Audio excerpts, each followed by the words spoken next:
ওসমান সাহেব আমার কুপ্রস্তাব দিছে, আর উনার কথায় মামলা তুলি নাই বিদায় আমার এই জ্বালাতন করতেছে, আমাকে এলাকায় থাকতে দেবে না, এই অপমান অপদস্থ করতেছে, মেরে ফেলার হুমকি দিচ্ছে।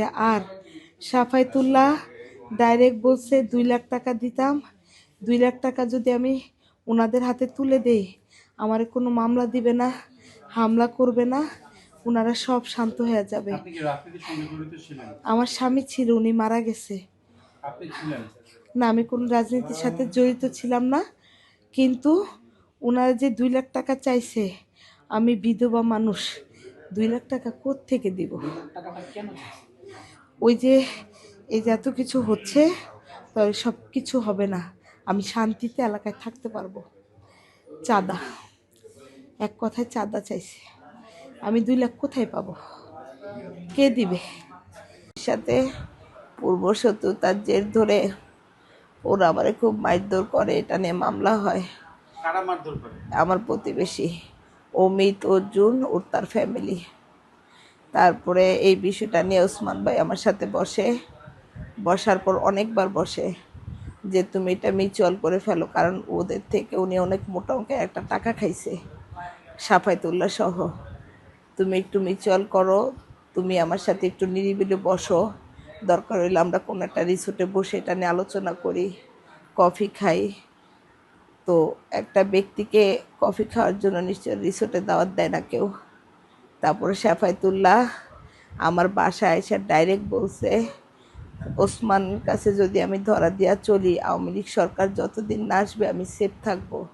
আমার স্বামী মারা গেছে 2023 সালে, উনি আওয়ামী লীগ করতো, ওনারা শুধু একটাই ভয় দেখায় আমি যদি ওসমানের কথা মতো না চলি, আমার আওয়ামী লীগের মামলায় এমপি স্যার সহ গেম খেলা নাকি ঢুকাই দিবে। অথচ আমি এমপি স্যারের কাছে 2-3 বার এই বিচারটা নিয়ে গেছি, স্যার আমার অনেক সাহায্য করছে, স্যার আমার ডাইরেক্ট মামলায় পাঠাই দিছে। স্যার বলছে একজন শিক্ষিকার গায়ে এমন হাত তুলছে, এটার বিচার হওয়া উচিত, কিন্তু ওসমান সাহেব স্যারের কথাও শুনে নেয়। তারপরে এরকম হামলা, প্রতিদিন হামলা করতে করতে আমি 107 দ্বারা মামলা করি যাতে আমার বাসায় হামলা না হয়। এর ঠিক 7 দিন পরে ওসমান লোকজন পাঠায় আমার স্কুল ভাঙচুর করে, আমারে মারতে আসে, আমার ভাইরে মারে, আমার বাড়িঘর ভাঙচুর করে। যখন এই বিষয়টা নিয়ে মানববন্ধন করি, আসামি পক্ষে অমিত, অর্জুন, কণিকা, পূজা, ওসমান, সাফায়েতুল্লাহ, নুরুজ্জামান, এরা সবাই মিল্লা ওসমানের প্যানেলের যে লোকগুলো আছে আমার নামে, আমি হোটেলের মেয়ে, হোটেলের বিছনায় শুই, আমি বিধবা হওয়ার পরে আমি স্কুলে জব করি, ছোট্ট একটা পার্লার চালাই, আমি গ্রিন হ্যাভেন কোম্পানির ব্র্যান্ড অ্যাম্বাসেডর, অনেক কষ্ট করে চলি।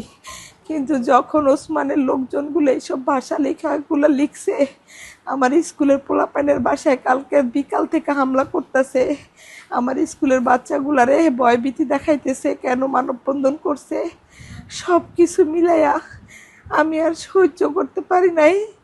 আমার কাছে মনে হয়েছে আমার এই দেহটা ওসমানের যতদিন জিদ না মিটবো সে আমারে বাঁচতে দিবে না। সে ডাইরেক্ট বলছে যে এমপি স্যারের নিয়ে খেলবে, অথচ এমপি স্যার খুব ভালো মানুষ, উনি আমার এই ব্যাপারটায় সার্বিক সহযোগিতা করছে, কিন্তু উনি এমপি সাহেবের কথা শুনে না। উনি থানাতে ভয় দেখাইছে, কোর্টের মামলা তোলার জন্য ভয় দেখাইতেছে, প্রতিনিয়ত ভয় দেখাইতেছে। আমি বাধ্য হয়েছি এখন আত্মহত্যা করার জন্য।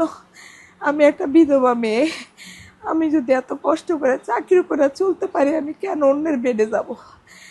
আমি এই ওসমানের জ্বালা যন্ত্রণা আর পারতেছি না, আমি আর সহ্য করতে পারতেছি না। আমি কালকের পর থেকে আমার যে অকথ্য ভাষা ওরা বলে যাইতেছে, আমি আর সহ্য করতে পারি নাই। সব ওসমান সাহেব আর সাফায়েতুল্লাহ সাহেব করাইছে। আমার স্কুলের বাচ্চাদের বাসায় হামলা করছে, সব ভিডিও ফুটেজ আছে। আমার স্কুলে হামলা করছে, ভিডিও ফুটেজ আছে। আমার যা করছে আজ পর্যন্ত সব ভিডিও ফুটেজ আছে। আমি কালকে আদালতে এগুলার প্রেরণ করব। আমার ওসমানে বাঁচতে দিবে না। আমার দাবি, আমি চাই ওরা আমার গায়ে হাত তুলছে এটা আদালত বুঝবে। ওসমান সাহেব আমার কোনো প্রকার থ্রেড, হুমকি, আমার প্রতিরোধ করা, আমারে ভয়ভীতির মধ্যে রাখবে না, আমারে মাইরা ফেলার হুমকি দিবে না।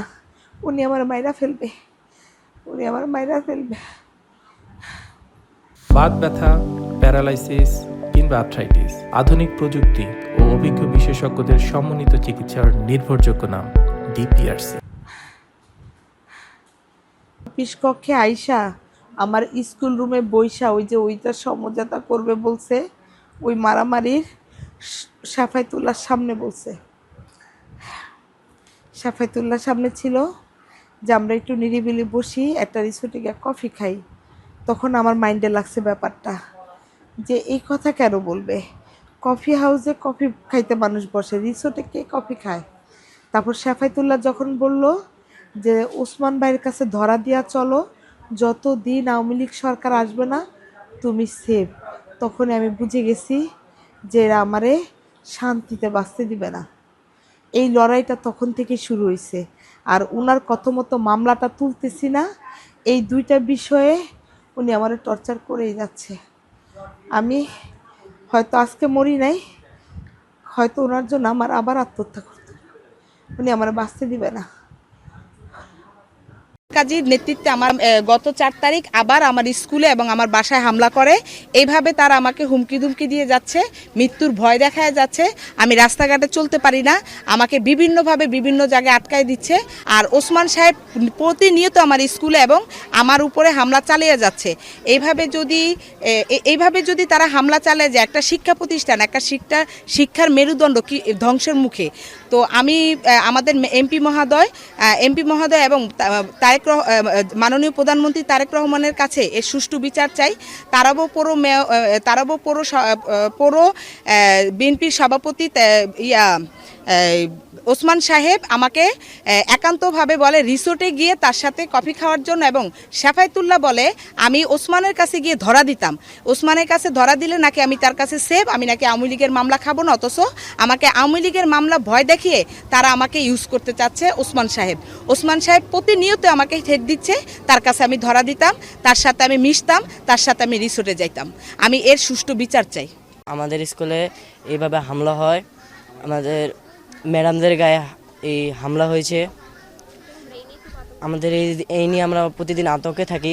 শ্রেণীর শিক্ষার্থী, আমার টিচারের উপর নিয়মিত হামলা হয়, আমার স্কুলের উপর হামলা হয়, আমরা সবসময় আতঙ্কে থাকি। আমরা মাননীয় প্রধানমন্ত্রী তারেক রহমান স্যারের কাছে এবং বিজ্ঞ আদালতের কাছে আমি সুষ্ঠু বিচার চাই। তারা হামলা করার হুমকি দিয়ে যাচ্ছে। এভাবে যদি আমাদের স্কুলের ওপর হামলা চালানো হয়ে থাকে তাহলে আমরা ভালোভাবে পড়াশোনা করতে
এই